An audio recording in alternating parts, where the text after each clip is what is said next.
Hey guys, what's going on? Pretty exciting. I finally found a BMW after all this summer. I looked around so hard and everything was so expensive or rusty, and you just don't want to spend money on that. So finally we found the most perfect BMW for the price that I got it for.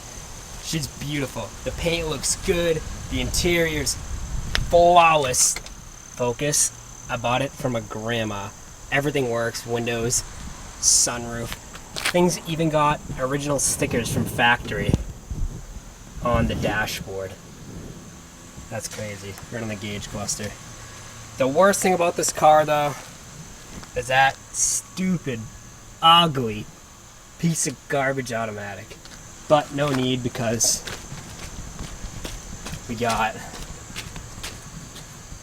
the 5-speed right there. We're just waiting on the shifter to come in and that'll go right in there. So don't hate on the automatic, it'll come out sooner or later. But let's show you what's going on with my new BMW. If you're wondering why I got all this clutter, you're new to the channel and everything, that is the old engine from the original E36 Daily Drifter, so she lives on. We also got a block in the process, so things might happen with that. But that is a transmission from the old car, the Z5, and I'm just gonna redo the shift pins. We'll do a cool video on that, and then I'm gonna get a cool shifter, actually a short shift, which will go into that car, and yeah, that'll be a 5-speed swap video. So definitely a lot of content coming to this car for sure. Everything, you know, we're gonna take this completely stock 98 BMW and make it into an all-out street machine. I know, like automatic to 5-speed swap drift car. So this was a grandma's car that she took to the beach every day, and the thing is beautiful. That is the only little bit of rust on the car.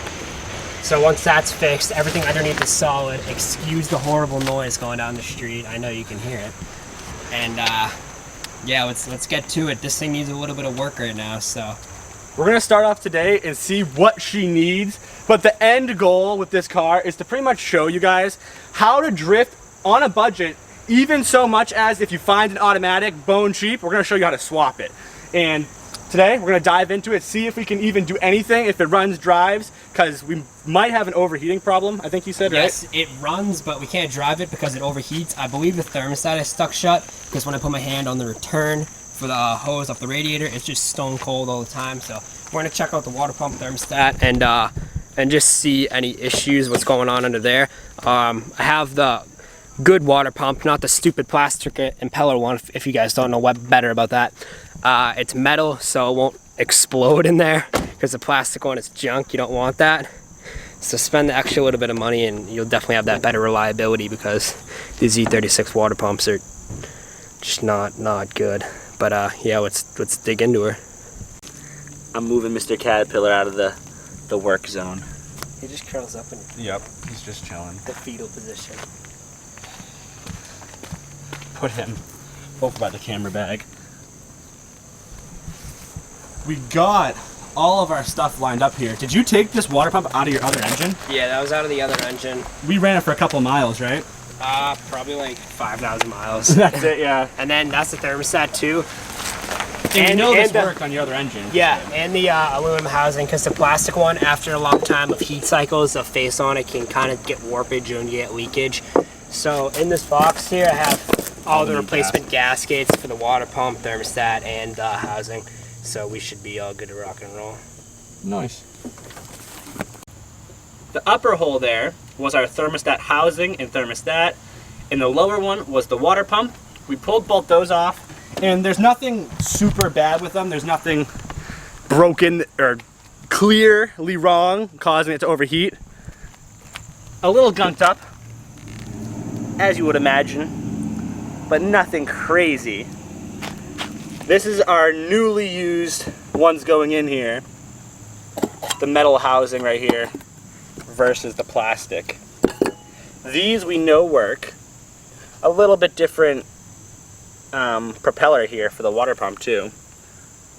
And we're gonna put these in, and if the car still overheats after this, something else is definitely wrong. Could be a head gasket, or who knows, radiator clogged, head clogged, something in there, who knows. But if it's something like a head gasket, a head crack, something that bad, this whole beast will have to go in. The whole engine fancy header and all. But that's the point of today, to decide if this car needs an engine tranny, just a standard tranny, to get this auto out of here.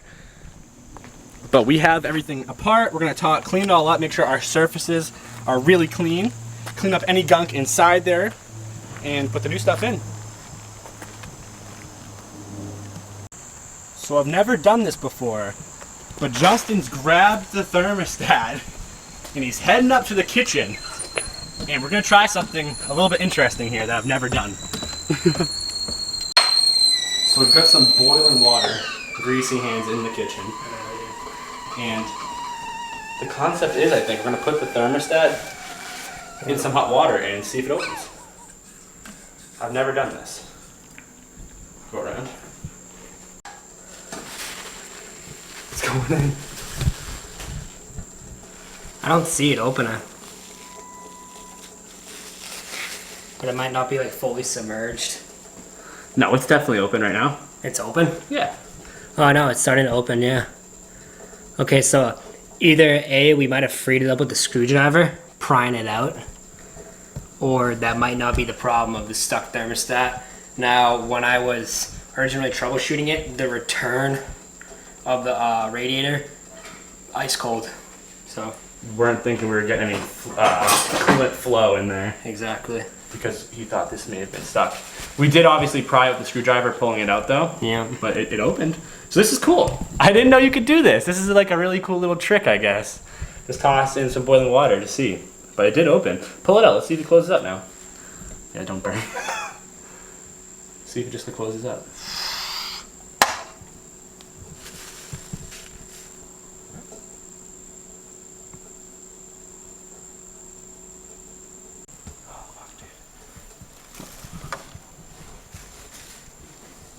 Oh yeah, it closed. Yep. Closed right up. We're putting our new gaskets on here because we're ready to put all the new stuff back in. And as we were talking about earlier with plastic versus metal parts here, we wouldn't have been able to reuse this plastic thermostat housing. As you can see, it's just deteriorating. Where it was holding the gasket, the little plastic lip just completely broke off. Obviously, from heating up and cooling down 1,000 times driving the car, this plastic piece doesn't probably like that. Couldn't use this anyway, so it's good we got the metal one. Yeah. Lubing up our new gaskets with dielectric grease. Make sure there's no chafage, no leakage gonna happen. And we'll get this thing back together in literally a few minutes. Really, really lube that thing up.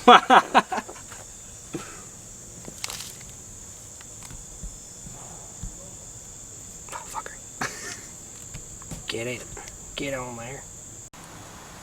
Water pump and pulley in there, along with thermostat housing and thermostat. Now we can put our serpentine belt back up on the pulleys.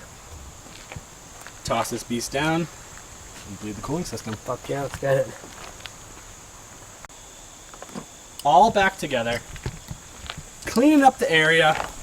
We used a little bit of RTV on thermostat gasket and thermostat housing because the aluminum was pitted. So we're gonna give that a little bit of time to seal, a little bit of time to cure. We're gonna take Senior Vic over there, down yonder to my house. And I think we're gonna try to get my Miata going, maybe come back with the Miata, just for fun. Have the JDM Miata with the Euro Bimis here, just hanging out. I wanna get the Miata going, and I'll give this some time to cure. We'll come back, fill it up with coolant. We're gonna bleed the system, crack this little unit right here, bleed the whole system out, and hopefully, fingers crossed, that this does not overheat and just drives, runs like 100%. That would be awesome. I'm sure you're hoping for that, Justin, right? So we're hoping for that. If it does overheat, obviously, we'll dive into it more. We'll figure that out. And at worst comes to worst, we have an engine on standby. So there's really no scenario where this doesn't Not seeing it go. doesn't drift in the future. But yeah, we're hoping to hit at least one drift event for the end of the season. I'd really like to get out there. Unfortunately, because the instance where we didn't have a BMW all summer. Yeah, peep the video where the original Daily Drifter E36 got totaled. Check that out if you haven't seen it. Oh, yeah. We are at my compound now. And the Miata is sitting right here. And we didn't even take these off. We just left them on. I moved it over here and it sat here. So I'm gonna pull these off. We're gonna put the normal daisies on. These have some real good tread for some skids. And the one underneath. And we're gonna keep the brake calipers off because I don't have spacers. I might just order 2-inch spacers because I think I need 2 inches. I don't think 1 inch would work, but we'll see how these look when they're on there. I want to see the gap. But yeah, we're gonna toss them on. We don't need rear brakes. It's an option. And we're gonna go out and drive it. Maybe do a skid or two. Then we'll go check the bin. We'll swap this rig. I also need to pull the car shuffle around because the Electra is in the way, so I'm probably gonna put the Electra up here. Fire this rig up. As you can see, sometimes changing the tires on your Miata is kind of a difficult task. I want to show my butt. Ow, wait, my head. Where'd my socket go? Where'd it go? It disappeared. Yeah. Oh, it's on the lug nut. I'm going in. Oh. Oh. Nice. We got these units on. Just airing them up now. She actually looks pretty good. You know it's going out to drift.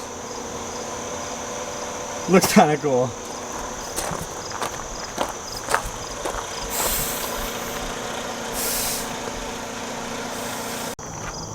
Looking good. The car shuffle is complete. Leaving the Vic in the street, so later on I can just pull the Miata right on up. Go for it. I'm sure that RTV is set by now too. Yeah, for sure. It's been what, an hour and a half, 2 hours? Yeah, it's been a while. What about top down? Let's wait until let's not blow all the debris off. Oh yeah. Cover these.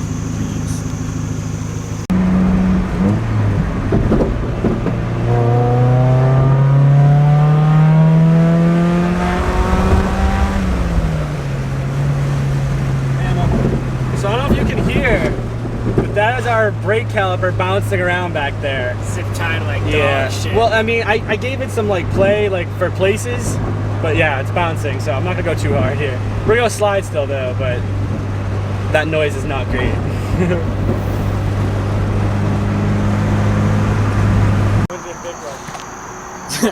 Someone did a big steamy burnout. They left like a lot of rubber on the ground. Good for them.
No! Lights! There are lights. What? There are lights. On the highway? I saw lights. On the highway? Somewhere. We are home. The Miata came right up here, like planned. The beauty of the small little rig. But we're gonna send it back to Justin's now. We're gonna take the Vic, because I don't trust those zip ties. Obviously, we're just kind of beating the snot out of it, and a couple zip ties kind of worries me. But we're gonna send it back to Justin's house, and we're gonna finally see if the bin is gonna not overheat and be ready to rip around and be ready to 5-speed swap. I hope so. Let's get to it. Senior Vic back in action today. All right, boys and girls. The dump. Oh man, it's gonna be like. I wish I had a funnel. No funnel gang at Jimmy Oaks.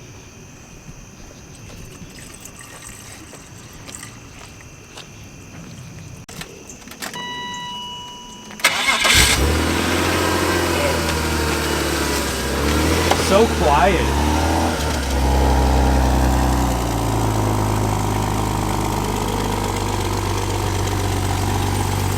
Did drink it all right down? Nothing? What? Did drink it all right down? No, it's gurgling. It's coming out of the overfill a little bit. You gotta tighten it? No, it can't, like it squirted out.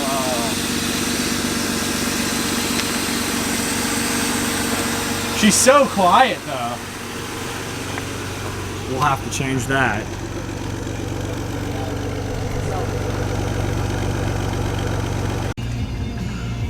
We're up to operating temp now.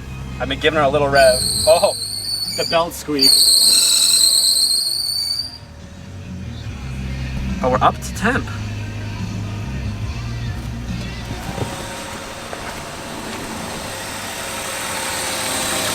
How's it looking?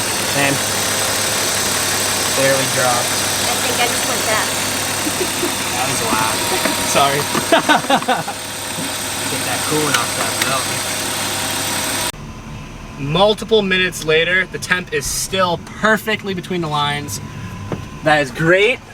We've gotten a whole gallon of coolant in there. We'll probably take some more.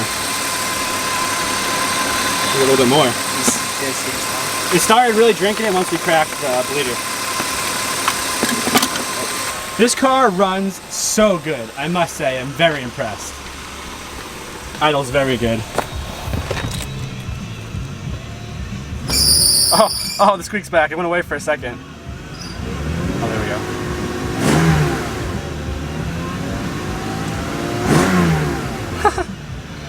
And look at that temp, guys. Right in the middle. Beautiful. It's looking like we're just gonna have to 5-speed swap it right away. It's not gonna need anything else. It runs so good. A 5-speed, and we're done. The maiden voyage.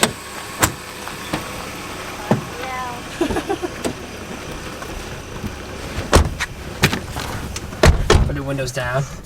This though, that auto shifter, we got that. Can you put my high beams on? I don't know. What's that, fog lights? I have no Wow, idea. there's a fog lights light? My other one never had that. Now I know my fog lights are on. Oh, it's fantastic. Still running cool? Yeah. Nice. Dude, I keep reaching for a clutch pedal. This is...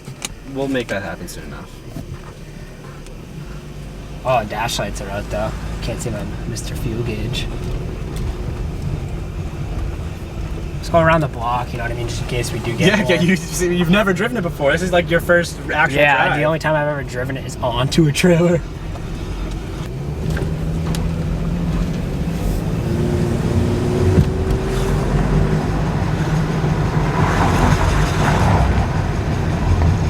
When was like the New Hampshire inspection from? How long has it been sitting for? Good question. Take a look at that. Obviously here a little bit of rotor noise, some rusty rotors that I'll probably clear up. Yeah, she said it was sitting for a year at least. Not exactly sure. Still looking good in the temps. Yeah.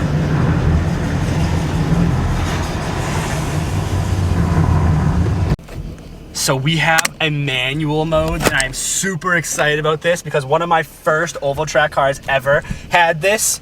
And in the Bimuses, this allows you to go to limiter. You can hit limiter in any gear. It does not shift for you. What do you just jam it? You just go up. Just go up. Don't go too fast. This is a dead end. You went to neutral. You went all the way from first to neutral. You went past 3 gears and drive. It moves way too quick. It moves way too quick. But that's cool. That makes me really happy. Not really. That's cool. That's like, you could probably drift with this. I bet you, because it'll hold gears. It's not gonna shift. The leather seats back Yeah, there. because I conditioned them, and they're nice and soft now, huh? You like those seats? These seats, nah, dude. For the interior of this car, I'm very proud. Very proud. Nah, dude, it's so nice. Like, this is luxury. $600 in this. How do you even?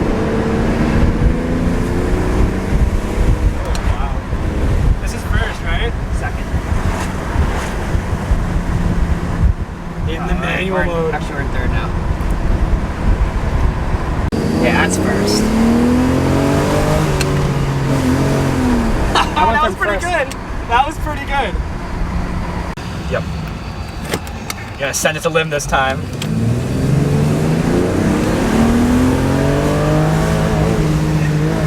That was cool.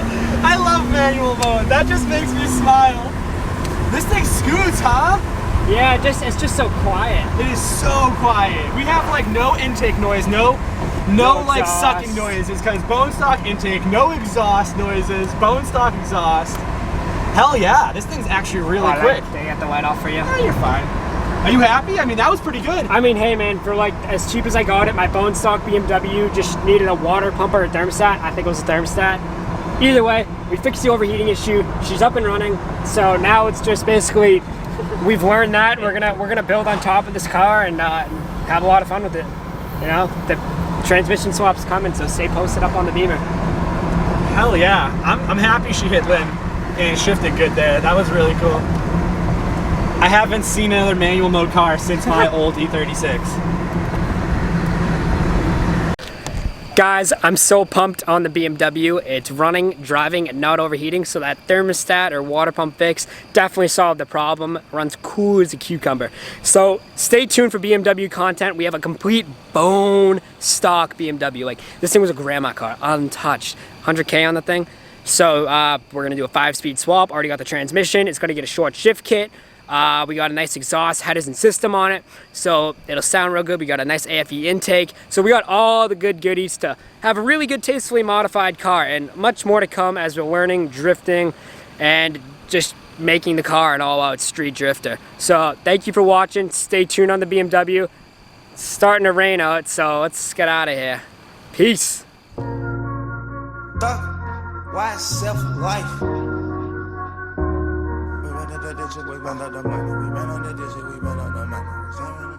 We got London on the track.